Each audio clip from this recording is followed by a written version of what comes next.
Pleasure to introduce the host for tonight's event, who will be moderating the live Q&A after the concert. Andrea Tafoya is UC Merced's Community Engagement Coordinator. She's a first-generation college graduate and the daughter of Mexican immigrants from a family of musicians and dancers. Her mother was a folklorico dancer for over 20 years, and her father and grandfather were both guitarists for the ranchero group Los Teclados in Michoacán. She herself has continued to honor her Mexican roots and culture as a longtime performer in the Aztec dancing group Danza Azteca de Tordesillas in Modesto. Please welcome UC Merced's Community Engagement Coordinator, Andrea Tafoya. Good evening, everyone. Buenas noches. My name is Andrea Tafoya. My pronouns are she, her, hers, and I am so excited to be here today. I love mariachi music, and especially coming from our act today, who not only has broken barriers, but have redefined mariachi music as we know it. Mariachi Arcoiris de Los Angeles is the world's first LGBTQ mariachi band. The band's tight, energetic, and intricate sound has been honed by the work they've had to do to navigate the typically hypermasculine and heteronormative world of mariachi as gay and trans musicians. The band has performed at numerous gay and transgender pride events, as well as a Schools Not Prison tour for the California Endowment. They have been featured multiple times on Univision morning shows and written up in both Billboard and the Smithsonian Folklife magazines. Joining us today from Mariachi Arcoiris de Los Angeles, we have Carlos Samaniego and Natalia Melendez. Welcome.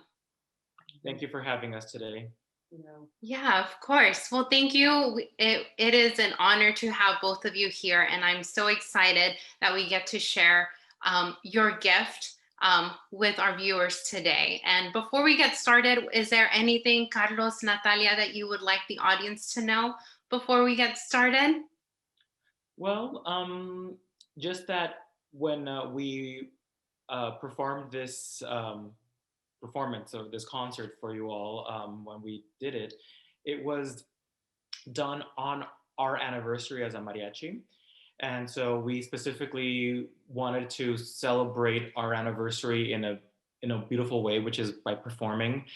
And we took advantage of the fact that we had this wonderful virtual event with you all to do the performance. And so it was lovely to do it on our anniversary. And as a mariachi, we turned 7 years old. And Natalia and I are of the original group. We're the only original musicians, because the group changes over the years and it grows, but she and I have been sticking it together the whole time. So, Natalia and Carlos, starting from the beginning, take us down memory lane. Where did Mariachi Arcoiris de Los Angeles, where did it all start? Take us down memory lane. How did it all happen? All right, well, I'll try not to drag this on too long, but Mariachi Arcoiris de Los Angeles has two inceptions, or two birth dates. Our original one was in the year 2000, when we were college students. And back then, I had just recently come out of the closet and I wanted to be a part of other things that have to do with the LGBT community. And so on campus, and I went to Cal State LA, which is a very Latino campus, they had what at the time it was called the Gay and Lesbian Alliance, or GALA. And I was a part of that club, and we were preparing for our annual Pride events. And one of the events that they were doing for the week was a mock wedding, because back then in the year 2000, well, same-sex marriage wasn't allowed, it wasn't legal. So this was like a protest kind of wedding. And because Cal State LA is a very Latino campus, they wanted to have a mariachi for the wedding, because, you know, we have mariachis at all Latino weddings, right? Mexican weddings especially. And so they had a budget, and they knew that I played mariachi professionally by then. And so they said, hey, why don't you bring a mariachi for this event? And then I just kind of blurted out. It was one of those things that you just kind of think out loud. And I said, hey, wouldn't it be great if it was an all gay mariachi? And as soon as I said that, they're like, oh my God, can you do that? And then I was like, oh, I don't know why I just said that. I don't know if I know that many, gay people in the mariachi world to create this group. So I called a whole bunch of people. I called Natalia, and if it's okay, I'm just going to say. So back then, Natalia, this is way before her transition, and Natalia at the time identified as a cis gay man, and so back then Natalia's name was Jay, and so I asked Jay to participate, and we were already friends since way back when we were teenagers, and I got in touch with a whole bunch of people, and we created Mariachi Arcoiris, and I called it Mariachi Arcoiris de Los Angeles for the one-time event. It turns out that the manager of a gay nightclub went to the event and on the spot gave us work and said, hey, who's in charge of this group? Everyone pointed to me and said, I want to hire you all to play at our nightclub every week. And we played twice a week at that nightclub. But because I was so young and inexperienced and really didn't know how to direct a group, it kind of fizzled out after a few months. So that's the original inception of the group. Since then, both Natalia and I have had several experiences with lots of professional mariachi groups. Personally, a lot of it was kind of some negative experiences because I was an openly gay man. And so, it's taboo, frankly, especially with these more traditional groups, or especially with these musicians who are from Mexico and who are from small pueblos in Mexico. And it's very machista, right? So the fact that I was openly gay was a no-no to them. And so there were just a lot of really bad things that happened. I endured a lot of the discrimination and bullying, harassment, being made fun of. So that accumulated over the years. And I know that Natalia went through similar situations. Of course, then during her transition, after her transition of, going through everything and becoming Natalia. And so finally, there was just, I can't even remember what it was, but it was the tiniest of an incident, but it was the straw that broke the camel's back.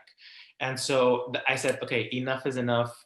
I'm going to create Mariachi Arcoiris de Los Angeles once more. But the reason for me now to create this group is because I want to create a safe space for LGBTQ plus mariachi musicians so we can come together, rehearse our beautiful mariachi music, perform our beautiful mariachi music free of harassment, free of discrimination, and where we can just be ourselves and we can enjoy each other's company and we can just really be our authentic selves. And so that second initiation of Mariachi Arcoiris happened at the beginning of 2014, right? So actually Valentine's Day, and that Valentine's Day was our first performance.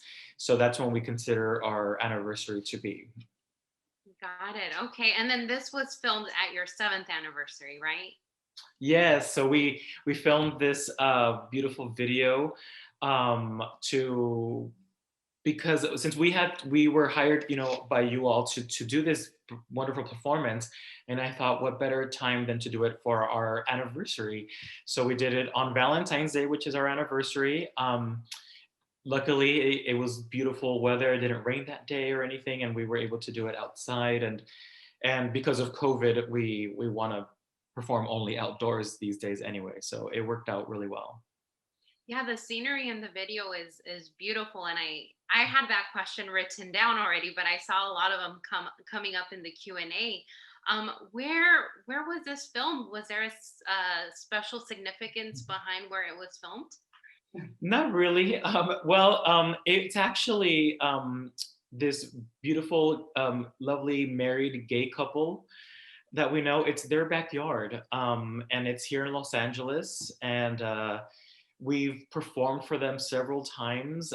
We actually performed at their wedding. One of them is a federal judge, and the other one is a pretty prominent Latino lawyer, and we performed at their wedding, and we've performed now several times in their backyard for several parties. So we asked them if it was okay for us to film this video in their backyard, just because it has such a beautiful backdrop. Yeah. Yeah, agreed. Well, let them know that on behalf of all the audience and everyone today, thank you for allowing you to film there, because it was very beautiful and it matched very well with the beautiful music you all provided for us. Thank you.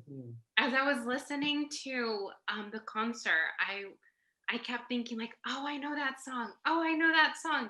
And but it was really exciting because I was able to tell there was a little bit of like a Mariachi Arcoiris de Los Angeles like touch in there. And as I was listening very intently, I was listening to it from a different point of view. And it was music that we've known for so many years traditionally, right? As Hispanics, as Mexicanos. Um, so with that being said, how do you choose the music? I mean, we even got to listen to an English song. So how do you choose your music? Are you intentional about what choice of music you all perform? And is there any significance behind your list of music that you perform? Yeah, so I select all the music, since I'm the director. um, I'm the boss. So yes, there is thought as to what the repertoire is going to be for Mariachi Arcoiris. So first and foremost, we want to make sure that we perform in some ways traditional mariachi music. We do, if I want something special to be done to an arrangement, I'll ask our arranger to give it a new twist to it, a new arrangement, like the song My Way that you saw that we did in English. I also sing it in Spanish. It's on our album. By the way, our album is on all the digital platforms. It's called Los Arcoiris. And the reason why I sang it in English for this performance is because we also want to be able to include as many people as possible into our performances. So that way people who don't understand Spanish can enjoy it as well and really get to feel the emotion in the language that they understand. So we do that. We sing other songs in English as well. But we always sing songs that can be sung in Spanish. So I'll never specifically only do an English song. Any song that we do in English, there's also the Spanish version of it. In regards to just the other repertoire, our repertoire, we do like to say that we focus it or we gear it towards the LGBT community. What that means is that, for example, the other solo song that I sang, it's called Sigues Siendo El Mismo, where I'm talking to a guy, right, about what he did to me. Like, you keep being the same way, and that's why I'm not with you anymore. And in Spanish, we have feminine and masculine pronouns, right? And so it's very obvious that I'm singing straight to a guy. And so in our mariachi, we go with that. I'm a gay man. I'm gonna sing to men. If the gay woman in our group will sing to gay women, and so it's geared in that way because I feel personally that our LGBTQ plus community has lost out a lot as it is, because all of these romantic songs, if you're a guy, they've always been sort of dedicated towards women. The mentality that we have with our culture is that, or the image that we have is that the guy is serenading the woman, right? The mariachi is being hired to go and serenade the lady on the balcony. And that's beautiful, but sometimes the guy wants to get serenaded too, by a guy. And so we want to give that to our audience.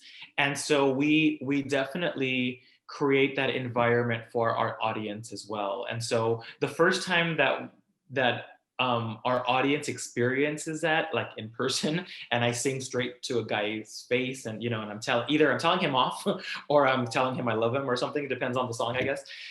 It's really special to see their reaction, right? And because like they probably would have never imagined in their lifetime that like a guy is gonna be serenading them, or in my specific case for me when I sing.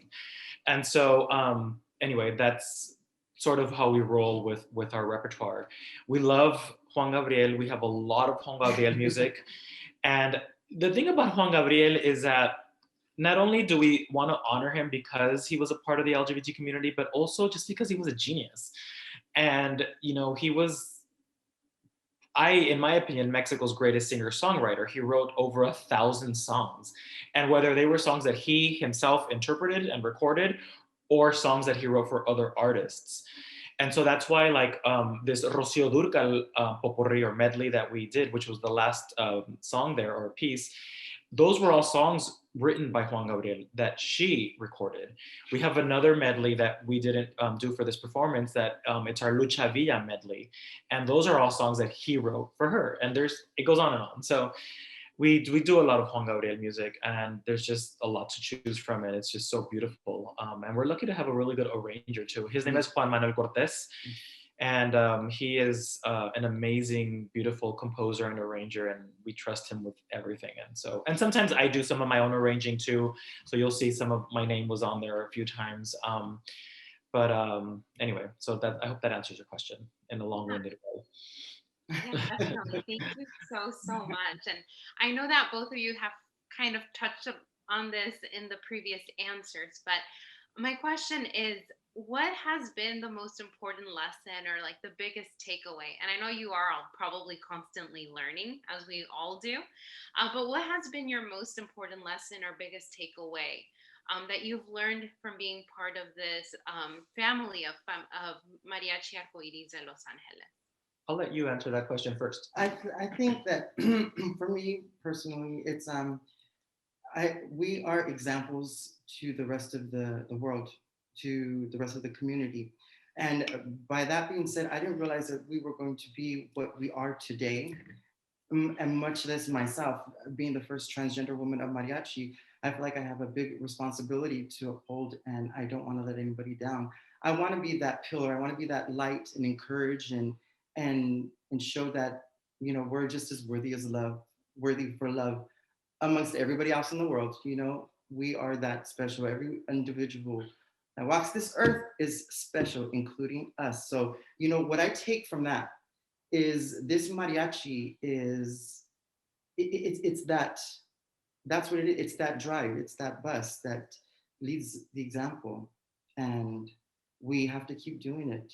I'm really grateful to it. I agree with what she's saying. And in fact, that's what I was thinking too. I feel that, like I told you, the intention for me to create this group was to create this safe space for the mariachi musicians, because I was sick of being discriminated.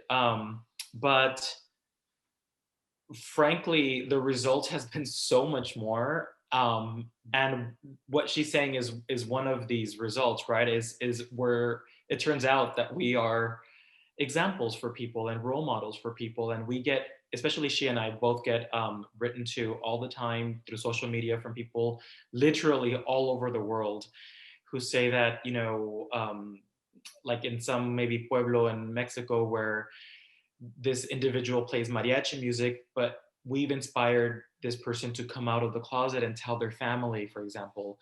Or the other day I was telling Natalia that there's this transgender girl who goes to high school in Texas and is in the mariachi program there.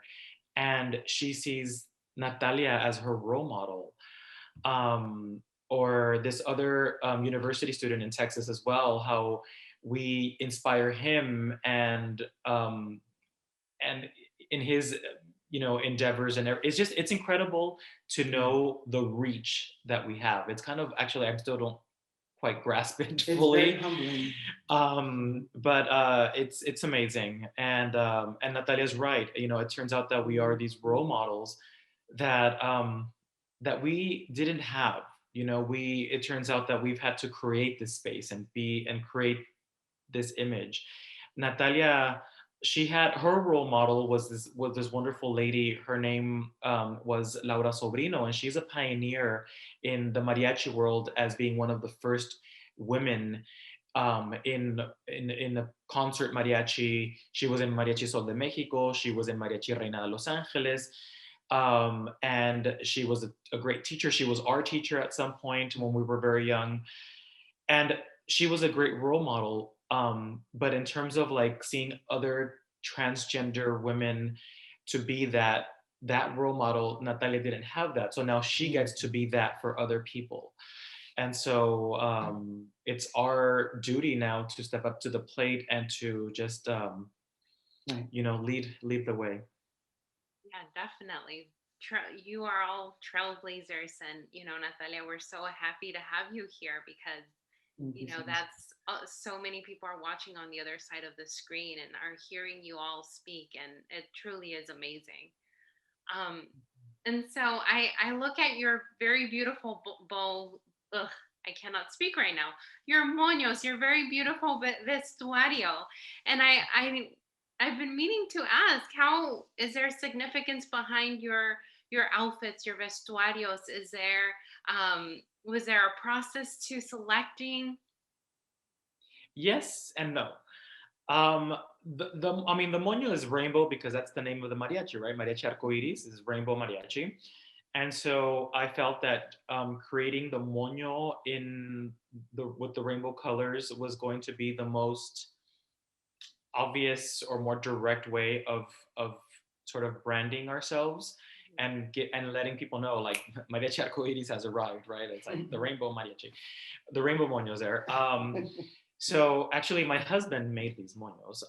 He's a great tailor, and actually, he made all of these lovely adornos on our trajes. So our trajes are in many ways the traditional mariachi traje, the suit, and in terms of, we get them made professionally by professional mariachi tailors, and we kind of get them made just very plainly. I select the fabric, and they just get made with the traditional mariachi cut, you can say, and the style. And then once we get our hands on it, after that, because everyone has to get measured, and it's all made to everyone's exact measurements.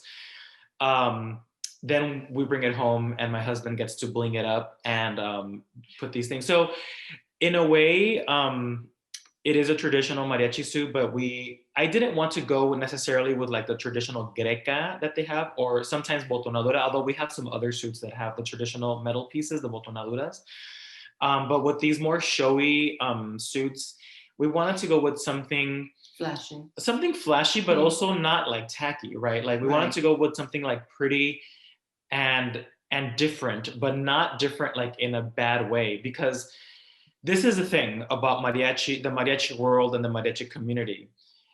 Like, if we're going to make be present, and make ourselves known to the world, everyone is going to be judging us, frankly. And the mariachi world they're very judgmental, and we're used to it. It's okay, because we can be the same way. And so we have to make sure that we're on our game, and whether that means that we have to play our music very well all the time, especially now with smartphones and everyone posting everything all the time. We have to sound good, and we have to look good. And I don't want people to think that because we are the first LGBTQ plus mariachi that like we're a joke, or that we're mocking mariachis. We're, on the contrary, we want to give mariachi the most respect.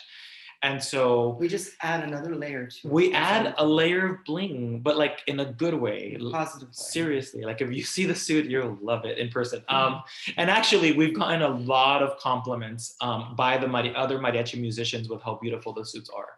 So yeah, those are the suits. Well, thank you. And you, I guess moving forward to, you mentioned seeing the suits live and knowing that we're in a pandemic at the moment right now. So unfortunately, we can't see the suits live just yet, but hopefully in the future. And so one of the questions that came in through the Q&A was, what has been your biggest challenge through this pandemic? Well, I think the biggest one was the loss of a lot of work, just because literally all of the public performances that we got booked for last year got canceled, all of them. And so, and then whatever little gigs that we would normally do, most of them would get canceled too, especially during the peaks of the pandemic. So it was, we are, yes, we are the first LGBTQ plus mariachi, but we are a mariachi, we are a business. Our musicians are professional musicians, and this is our livelihood. So that's our income that we've lost out on. So that's basically the biggest challenge. The other big challenge is having to sing with the face masks. We've gone through several face masks because I wanted to have face masks where we're all wearing the same ones with our logo and all this stuff, but singing, we when we are performing, in whether it be like a small little house party with maybe like 5 individuals, celebrating a birthday, we will not take our face masks off. And so it's been very difficult because, first of all, we only perform outdoors because of the pandemic, so we can spread out. And second, we don't remove our face masks. So those two things make it very difficult to project our voices. So trying to be heard through the face mask has been very difficult. These last face masks that I purchased for the mariachi, and those are the ones that you saw in the video, are special singers face masks. And they were developed by, like, I think a choir director somewhere in the Midwest, and like choral directors buy them for their choirs, or church directors and things like that. So I found out about it. I ordered some. I had our logo put on it, and they've been better. It made a big difference. Yeah, they're a little bigger, so they can help you breathe a little easier, and also you can project your voice a little better than with the regular face mask. So I think those are our biggest obstacles during the pandemic. Yeah. Yeah, definitely. Well, on the flip side, has there been any silver lining, any lessons learned, any adjustments that you all have learned to kind of adapt during this pandemic?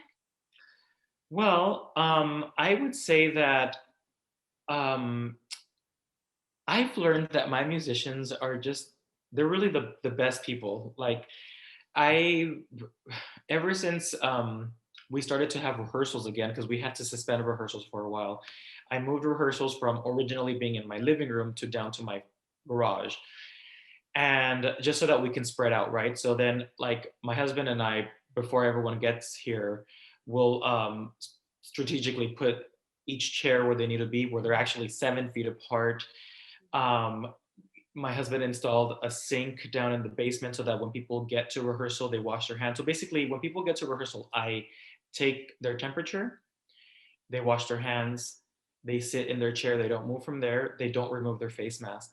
What I've learned about them in answering your question is that they're just such good sports about everything. I mean, because they're, with this pandemic, everyone has different thoughts about it. Some people are, I don't want to use the word paranoid, but are more just really strict about every single measure. And then there are people who are on the complete flip side, and they're like, oh, I hate wearing a face mask, right? And then there's everyone in between, I guess. So I want to make sure that I create a safe environment for my musicians, and I want to make sure that everyone feels protected. And so, regardless of what anyone's thoughts are behind it, everyone is on board, and everyone just is like, they're compliant and dedicated, and they do what they need to do. And they, on top of that, they learn their music and they sing beautifully and all that's great stuff. So I'm just so happy and so proud of having these musicians in the group. So I think that's what I've learned about my musicians, is that they're really good team players. They are. Everybody's flexible. Yeah. And the dedication, everybody's on board, and it's such a good feeling. Yeah. We have a really good team right now. Yeah.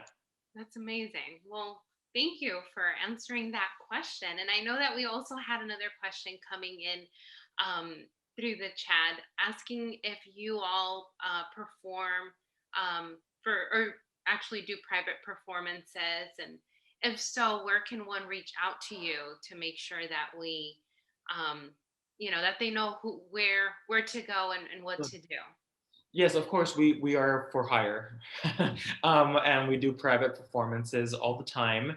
In fact, we like to, now we're starting to get busy again. And as restrictions are loosening up, people are having more, I guess, parties at their homes and things like that.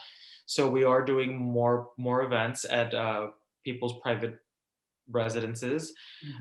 So yes, we are for hire. You can always go onto our website. All of the information is there to reach out to us. You can write to us, you can call us, you can text us, and it's mariachiarcoiris.com. And that's how we also are on all the social media. So we have, Instagram, Facebook, it's at Mariachi Arcoiris. Twitter, anything, we have a TikTok too. Just give us a call. Just give us a call. So we are based in Los Angeles. So if we have to go out of the Los Angeles area, we will adjust our rates accordingly. But yeah, we'll go anywhere. We've gone out of states to perform. We've gone up north several times to perform already. We've gone to Spain to perform.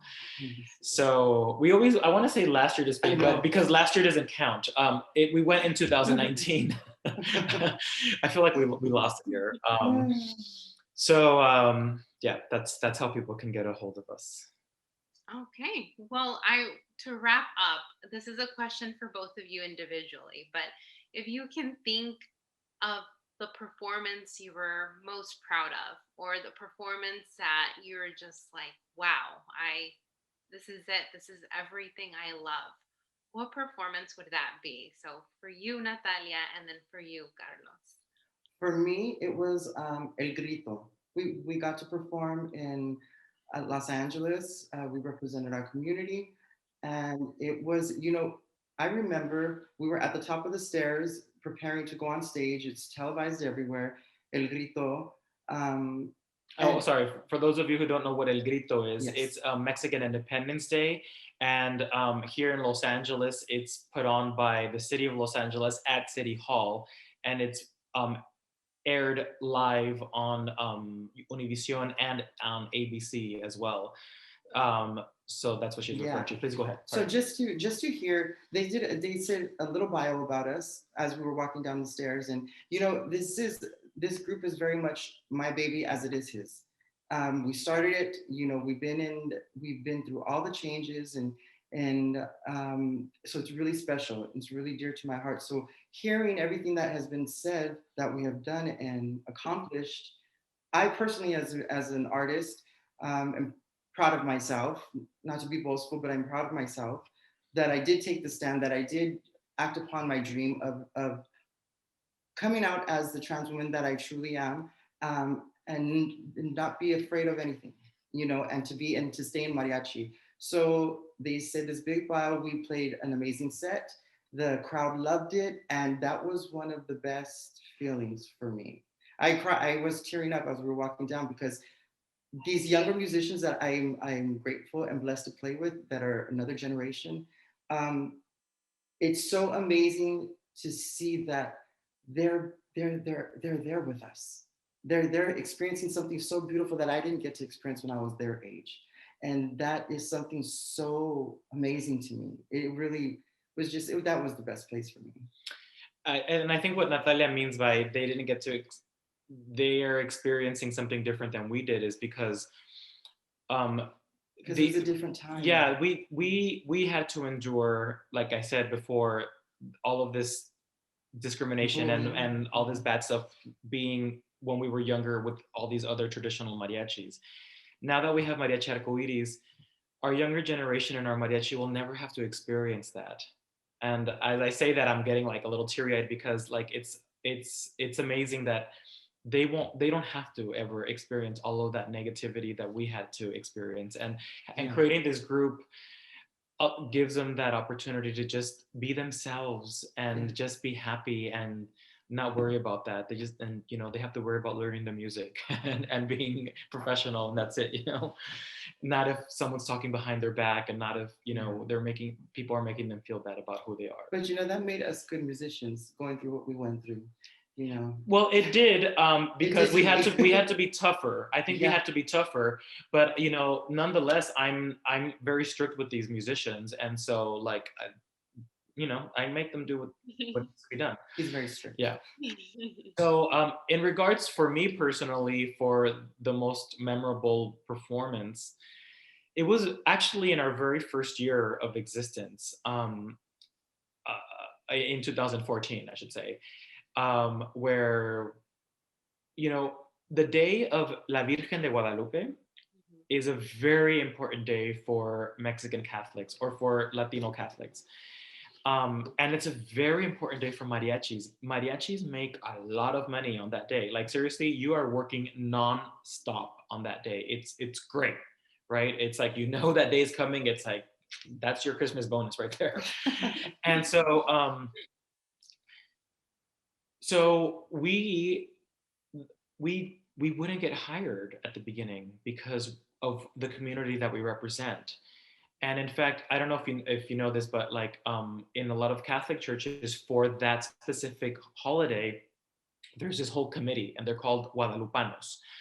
And these Guadalupano committees, like they are the ones who plan everything for that day, right?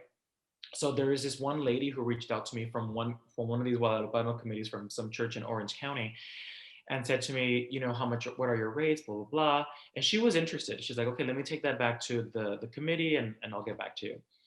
She called me back and she said that they didn't want to hire us because of who we were and what we represented.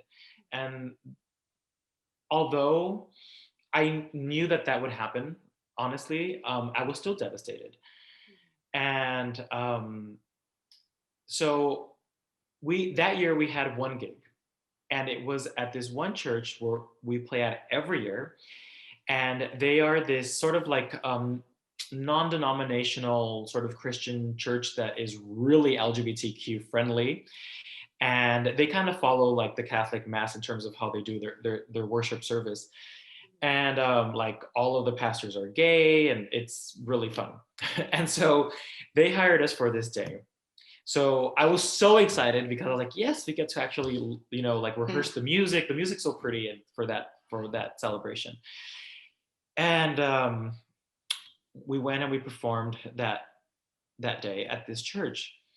And the pastor at the beginning of his sermon said, I'd like to present to you Carlos Samaniego. He is the director of Mariachi Arcoiris de Los Angeles, the first LGBTQ plus mariachi, right?